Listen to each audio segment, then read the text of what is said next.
ኦሪት ዘፍጥረት ምዕራፍ 3 እባብም እግዚአብሔር አምላክ ከፈጠረው ከምድር አውሬ ሁሉ ይልቅ ተንኮለኛ ነበረ። ሴቲቱንም በውኑ እግዚአብሔር ከገነት ዛፍ ሁሉ እንዳትበሉ አዟልን? አላት። ሴቲቱም ለእባቡ አለችው፣ በገነት ካለው ከዛፍ ፍሬ እንበላለን። ነገር ግን በገነት መካከል ካለው ከዛፉ ፍሬ እግዚአብሔር አለ፣ እንዳትሞቱ ከእርሱ አትብሉ፣ አትንኩትም። እባብም ለሴቲቱ አላት፣ ሞትን አትሞቱም። ከእርሷ በበላችሁ ቀን ዓይኖቻችሁ እንዲከፈቱ እንደ እግዚአብሔር መልካምና ክፉን የምታውቁ እንድትሆኑ እግዚአብሔር ስለሚያውቅ ነው እንጂ። ሴቲቱም ዛፉ ለመብላት ያማረ እንደሆነ ለዓይንም እንደሚያስጎመዥ ለጥበብም መልካም እንደሆነ አየች። ከፍሬውም ወሰደችና በላች፣ ለባሏም ደግሞ ሰጠችው። እርሱም ከእርሷ ጋር በላ። የሁለቱም ዓይኖች ተከፈቱ፣ እነርሱም ራቁታቸውን እንደሆኑ አወቁ። የበለስንም ቅጠሎች ሰፍተው ለእነርሱ ለራሳቸው ግልድም አደረጉ። እነርሱም ቀኑ በመሸ ጊዜ የእግዚአብሔርን የአምላክን ድምፅ ከገነቱ ውስጥ ሲመላለስ ሰሙ። አዳምና ሚስቱም ከእግዚአብሔር ከአምላክ ፊት በገነት ዛፎች መካከል ተሸሸጉ። እግዚአብሔር አምላክም አዳምን ጠርቶ ወዴት ነህ አለው። እርሱም አለ፣ በገነት ድምፅህን ሰማሁ፣ ራቁቴንም ስለሆንኩ ፈራሁ፣ ተሸሸግሁም። እግዚአብሔርም አለው፣ ራቁትህን እንደሆንህ ማን ነገረህ?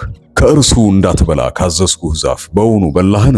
አዳምም አለ፣ ከእኔ ጋር እንድትሆን የሰጠኸኝ ሴት እርሷ ከዛፉ ሰጠችኝና በላሁ። እግዚአብሔር አምላክም ሴቲቱን ይህ ያደረግሽው ምንድን ነው አላት። ሴቲቱም አለች፣ እባብ አሳተኝና በላሁ። እግዚአብሔር አምላክም እባቡን አለው፣ ይህን ስላደረግህ ከእንስሳት ከምድር አራዊትም ሁሉ ተለይተህ አንተ የተረገምክ ትሆናለህ፣ በሆድህም ትሄዳለህ፣ አፈርንም በሕይወትህ ዘመን ሁሉ ትበላለህ። በአንተና በሴቲቱ መካከል በዘርህና በዘሯ መካከል ጠላትነትን አደርጋለሁ። እርሱ ራስህን ይቀጠቅጣል፣ አንተም ሰኮናውን ትቀጠቅጣለህ። ለሴቲቱም አለ፣ በፀነስሽ ጊዜ ጭንቅሽን እጅግ አበዛለሁ፣ በጭንቅ ትወልጃለሽ፣ ፍቃድሽም ወደ ባልሽ ይሆናል፣ እርሱም ገዢሽ ይሆናል። አዳምንም አለው፣ የሚስትህን ቃል ሰምተሃልና ከእርሱ እንዳትበላ ካዘዝኩ ዛፍም በልተሃልና ምድር ካንተ የተነሳ የተረገመች ትሆን፣ በሕይወት ዘመንህም ሁሉ በድካም ከእርሷ ትበላለህ። እሾህንና አሜኬላን ታበቅልብሃለች፣ የምድርንም ቡቃያ ትበላለህ።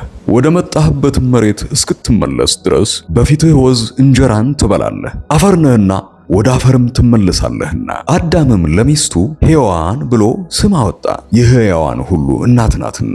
እግዚአብሔር አምላክም ለአዳምና ለሚስቱ የቁርበትን ልብስ አደረገላቸው፣ አለበሳቸውም። እግዚአብሔር አምላክም አለ፣ እነሆ አዳም መልካምንና ክፉን ለማወቅ ከኛ እንዳንዱ ሆነ። አሁንም እጁን እንዳይዘረጋ ደግሞም ከሕይወት ዛፍ ወስዶ እንዳይበላ ለዘላለምም ሕያው ሆኖ እንዳይኖር። ስለዚህ እግዚአብሔር አምላክ ከኤደን ገነት አስወጣው፣ የተገኘባትን መሬት ያርስ ዘንድ። አዳምንም አስወጣው፣ ወደ ሕይወት ዛፍ የሚወስደውን መንገድ ለመጠበቅ ኪሩቤልንና የምትገለባበት የነበልባል ሰይፍን በኤደን ገነት ምስራቅ አስቀመጠ።